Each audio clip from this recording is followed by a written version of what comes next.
Olá, muito boa tarde a você conectado conosco aqui pelo Notícias Agrícolas. Está começando o nosso boletim tradicional de fechamento do mercado, olhando para os negócios lá em Chicago e querendo entender o que está acontecendo também com a comercialização, com o plantio, enfim, com o mercado da soja aqui no Brasil. E quem traz as informações para a gente é Luiz Fernando Gutierrez, lá da Safras e Mercado. Tá o Luiz aqui comigo já no telão. Seja bem-vindo, meu caro. Obrigado por estar aqui com a gente num dia de respiro. Será que dá para falar isso de Chicago? Depois aí de 4 ou 5 sessões seguidas de queda, o mercado hoje encerrou positivo. Não que seja uma alta lá, nossa, mudou tendência, mas pelo menos respirou, Luiz, é isso? Boa tarde, Alex. Boa tarde a todos. Obrigado pelo convite mais uma vez. Exatamente, Alex. Eu acho que dá para colocar essa sessão de hoje positiva. Inclusive, ela começou negativa, né? Se a gente for acompanhar desde o início dela, mas fechou positiva. Eu entendo que basicamente por um respiro técnico, tá? Porque, como tu falou, a gente vinha de 4 ou 5 sessões negativas consecutivas, né? Dependendo da posição aí de Chicago. E muito disso por conta de uma melhora climática prevista aqui para o Brasil, né? Os mapas estão apontando para a chegada de chuvas no centro-oeste, no sudeste, até mesmo no norte e nordeste, nos próximos dias, o que deve destravar o plantio, né? Principalmente no centro-oeste aí. Então, isso é positivo, né? Isso é favorável para tanto para o plantio como para o desenvolvimento das lavouras. E naturalmente o mercado que antes vinha especulando, né, diante de um clima negativo para o plantio, com atraso de plantio e tudo mais, agora começa a especular com a melhora climática, né? E isso é bastante normal, bastante comum nesse mercado climático sul-americano que a gente está cada vez mais dentro, né, Alex? Então, eu entendo que a volatilidade ela deve continuar. Semanas de clima positivo, o mercado vai recuar. Semanas de clima negativo, o mercado vai subir. Mas o mercado está tentando encontrar, diante de todas essas mudanças agora, para melhor no clima, né, um ponto de equilíbrio, né, pesando especulação com alguma possível perda de produção no Brasil, que eu entendo ser muito cedo para a gente falar disso, né? A gente sabe que não é só o atraso de plantio que deve nos levar a um problema produtivo, a gente precisa de clima negativo, né, no último trimestre do ano para de fato poder cortar a safra. A gente não corta ainda a safra em cima de atraso de plantio, e essa melhora climática agora trazendo esse ambiente melhor. Então o mercado está especulando com isso, bastante comum isso, né, em um mercado climático sul-americano, o mercado tentando encontrar esse ponto de equilíbrio, que eu entendo ser, nesse momento, os US$ 10. Então, eu acho que o mercado, apesar de o respiro de hoje, se o clima continuar melhorando, né, como aparentemente vai, como os mapas estão apontando, a gente em breve deve testar os US$ 10 novamente. Quando você fala dos US$ 10, é olhando que contrato, Luiz? O novembro que está 10,20 ou o março que é referência para nós aqui no Brasil que é 10,51 fechou hoje? Os dois, na verdade, o novembro ele vai perdendo força daqui a pouco, né? E a gente vai começar a ganhar força para os contratos mais à frente, janeiro e março. Então, primeiro tende a testar o novembro, né? E aí, eventualmente, o novembro caindo um pouquinho mais, ele tende a buscar os contratos de safra nova, que são os contratos que mais interessam nesse momento para nós, né? Que é o contrato que começa ali a partir de março a precificar a safra sul-americana. São os contratos mais sensíveis à safra sul-americana, os contratos a partir de março. Então, eu acho que primeiro pode ser que o contrato de novembro chegue aos 10 para depois os contratos mais à frente poderem buscar. Ou seja, é um cenário mais negativo, pressionado por essa condição climática no Brasil.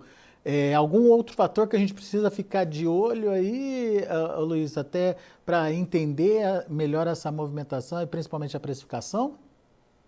A gente tem o relatório do USDA na sexta, né, Alex? A gente não pode esquecer do famoso relatório do USDA aí, que embora a gente entenda que não vá trazer nenhuma mudança importante, né, para os números norte-americanos ou os principais números aí de soja, ele pode trazer um corte de produção, inclusive a gente está esperando por isso, né, pequenininho, mas a gente espera por um corte, nos Estados Unidos, né, por conta dessa piora das condições das lavouras, desde o último relatório, né, querendo ou não, elas pioraram um pouco aí desde o relatório de setembro.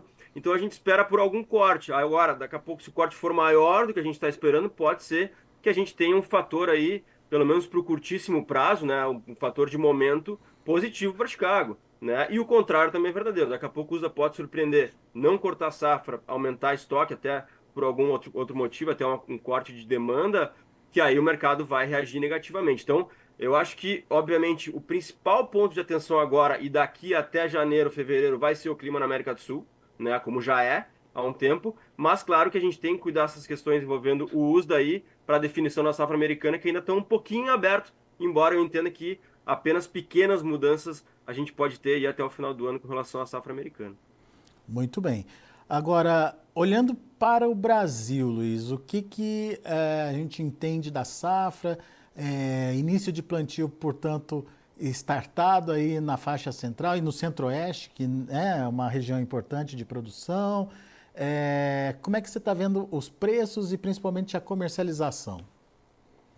Bom, a gente continua com dois cenários distintos, né? Como a gente vem comentando há um bom tempo já, Alex. Um cenário de preços firmes para a safra disponível, ou para o restante dela, né? Até dezembro aí, que a gente tem de volumes de safra 23, 24 é pouca coisa, tá? Diante de uma exportação ainda forte, de um mercado de esmagamento, né? Um mercado interno ainda forte. Então a tendência para os preços da safra 23, 24, safra disponível, ainda é positiva, tá? Principalmente pela questão dos prêmios. Quanto mais a gente caminha para o final do ano, menor vai sendo a oferta, maior vai sendo a briga entre exportador e mercado interno e melhores devem ser os prêmios. Então a gente está vendo realmente esses prêmios bastante firmes e com tendência de subir mais. Então eles tendem a ajudar a formação do preço interno, tendem a trazer suporte para esse preço de mercado disponível. Então é uma oportunidade interessante para o produtor, ele ficar de olho aí, porque a gente entende que há espaço para os preços melhorarem até um pouco mais até o final do ano no mercado disponível. Já para o mercado de safra nova, né, a partir de janeiro, fevereiro, aí, o ambiente continua mais negativo do que positivo. Porque enquanto a gente não cortar a expectativa de produção do Brasil e da Argentina, e se a gente não cortar, a gente só vai cortar por conta de alguma piora climática, a gente vai continuar trabalhando com uma safra recorde na América do Sul. E a gente sabe, né, a maior região produtora do mundo, naturalmente uma safra recorde aqui é peso sobre os contratos futuros de Chicago, né? Então, esse ainda é o ambiente. Enquanto a gente não cortar a produção, o ambiente é negativo para 2025. Então, os preços para 2025 eles estão bem mais achatados, né, do que para a safra disponível. E essa diferença, esse spread grande, né, 20, R$ 25 até, dependendo da região, naturalmente faz com que os produtores se retraiam, né? Esses preços não são muito atrativos para os produtores. Mas o ponto é que o produtor tem que ficar de olho, porque, embora os preços ali de 2025 já estejam bem mais baixos, se a gente colher uma safra grande aqui na América do Sul, é possível que eles caiam mais. Então é importante o produtor aproveitar os repiques de mercado, como a gente teve em setembro, né, antes dessa correção agora mais recente, para travar alguns volumes de safra nova, porque ele está bastante atrasado ainda na comercialização. É, comercialização atrasada, produtora à espera de preços. Só para a gente trazer valores, Luiz, quais são os preços de safra nova e safra disponível? A diferença, você falou de 20 a 25 centavos aí, Reais. reais, desculpa. 20, exato, reais por saco. Hoje a gente está falando de 142, 143 no mercado base Porto, né, para safra disponível, e 120, 122, aí depende do momento, no mesmo mercado para 2025. Então a gente está falando aí de R$ 20 mais ou menos abaixo. Obviamente que depende muito do momento, às vezes esse spread diminui um pouquinho, mas se a gente for ver, por exemplo, no interior Mato Grosso, hoje a gente está falando de 130 e poucos no disponível, 135, e lá para 2025 já está 110, 112, depende da região. Então é uma diferença bastante importante que principalmente ela está travando esse mercado futuro aí. Pois é. E quando a gente olha basicamente para a diferença, né, Luiz, a gente até entende porque que o produtor está reticente em vender. Só que ele tem que fazer as contas do que vai sobrar no bolso dele, né? Rentabilidade, né? Exatamente. E aí a gente sempre toca naquele ponto, né, Alex? O produtor ele tem que ter uma produtividade alta, ele tem que apostar nisso, ele tem que naturalmente plantar e colher bem para poder diluir esse custo melhor. Porque nesse ambiente de preços pressionados, só uma grande produtividade faz com que tu tenha, né, ou pode fazer com que o produtor aí em vários lugares do país tenha uma margem positiva, né? Porque infelizmente a gente vê ainda, continua vendo margens muito apertadas ao redor do país e se os preços caírem mais, a gente pode até mesmo ter margem negativa. Então, torcer para que pelo menos a produtividade, de alguma forma, traga um ambiente mais positivo aí para essa diluição dos custos, né, para poder fechar uma margem legal para o produtor aí em 2024 e 2025. Muito bem. Vamos acompanhar o mercado e principalmente vamos ver o que vai acontecer daqui para frente. Esse respiro de hoje não configura tendência, não configura mudança não, né, Luiz? De uma forma geral, a tendência segue negativa. Exatamente, como eu falei, Alex, a melhora climática agora traz um ambiente um pouquinho mais negativo, porque a especulação que fez o mercado subir era exatamente em cima de um clima ruim. Se o clima continuar melhorando, infelizmente no lado de Chicago, né, a gente tende a ver um Chicago um pouco mais fraco, obviamente vai ser positivo para as lavouras aqui, mas por outro lado pode ser negativo para Chicago. Então, eu entendo que esse respiro recente não é uma mudança de tendência, tá? Eu acho que o mercado vai ter bastante volatilidade ainda. O suporte de US$ 10 é um suporte importante, mas que o mercado deve testar em breve aí se o clima continuar melhorando. Boa. Luiz Fernando Gutierrez, muito obrigado mais uma vez pela participação, muito obrigado por nos ajudar a entender um pouquinho dessa dinâmica de precificação aí da soja no mercado internacional e também aqui no Brasil. Volte sempre, meu amigo. Obrigado, Alex. Um abraço. Até a próxima. Valeu, abraço. Tá aí Luiz Fernando Gutierrez, Safras e Mercado, com a gente aqui no Notícias Agrícolas.